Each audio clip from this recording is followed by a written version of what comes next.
Hey, what up, everybody? Stevie coming to you. This is my video I'm going to be making on this week's Week 7 NFL picks. I'm still in first place in my league. I have a 3-game lead over a freaking 88, and Team Breech coming up right behind me. Like I said, I got 3 games ahead. I've won 64 and 26. I think that still puts me in the 750 range. Last week, I went with the good old wussy strategy, picking all the favorites. Ended up going 11 and 2, so I guess it worked out pretty well for me. The one team that I believe won that lost was Tampa Bay, a team I told you that to watch out for this year, and I for some reason didn't pick them against the Saints, even though I said in the video that I wouldn't be surprised if they won. But going on to this week, a few lopsided games, a couple close games. I think only 2 games that I really thought about. Some really bad teams playing. You got, the Browns going up against the Seahawks. I got to pick the Browns in that game. Upset of the week, I'm going to pick the Falcons to beat the Lions. I think the Lions are going to take that loss last week from San Francisco pretty hard. So I'm going to pick the Falcons in that game. I'll pick the Texans, the underdog, to beat the streaking Titans that I think they have to fall down sometime this year. They look so good. But I think they're going to have that sort of break in their streak.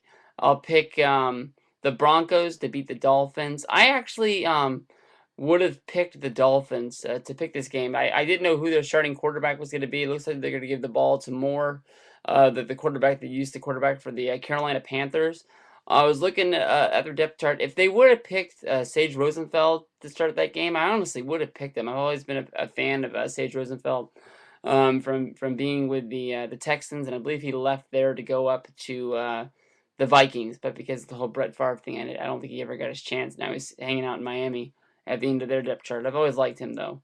I'll pick the Chargers to beat the Jets. The Chargers are a team that I haven't seen play this yet this year. They got a good record. But the Jets, they just don't play well against good teams, and that's the one reason why I'm going to pick against them, especially with them playing at home. I wanted to pick the Jets, but I'm just picking the Chargers on a whim. I got the Bucks to beat the Bears. I picked the Bucks. They're underdogs mostly just because they're playing at home. Chicago, a cold weather team, going down to play in Florida. I just have the feeling that the Bucks can win that game. I'll pick the Panthers to beat the Redskins. Hopefully, they can pull one out there.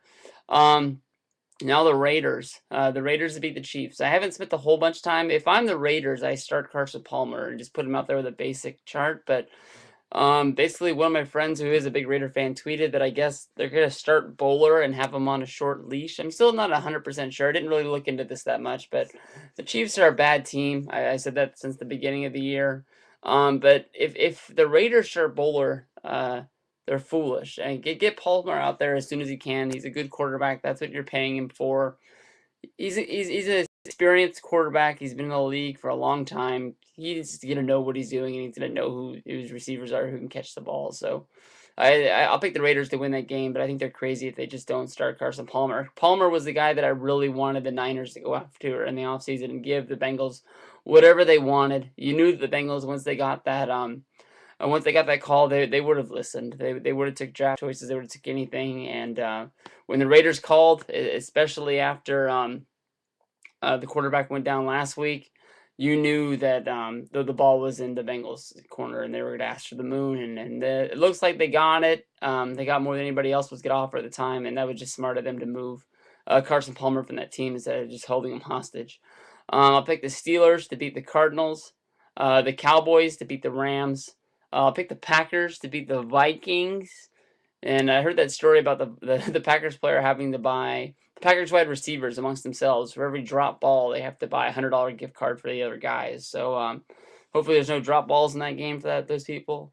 I'll pick the Saints to beat the Colts and the Ravens to beat the Jaguars. So basically, the real stretch underdog team I took was the Falcons to beat the Lions. We get to see how the Lions play after losing a game last week and how they can pull back together. I think the Falcons are a good team. A lot of people picked them to win the Super Bowl, and they're sort of underperforming. But we'll go from here and see what we got. And thank you very much. Week 7 predictions of the NFL.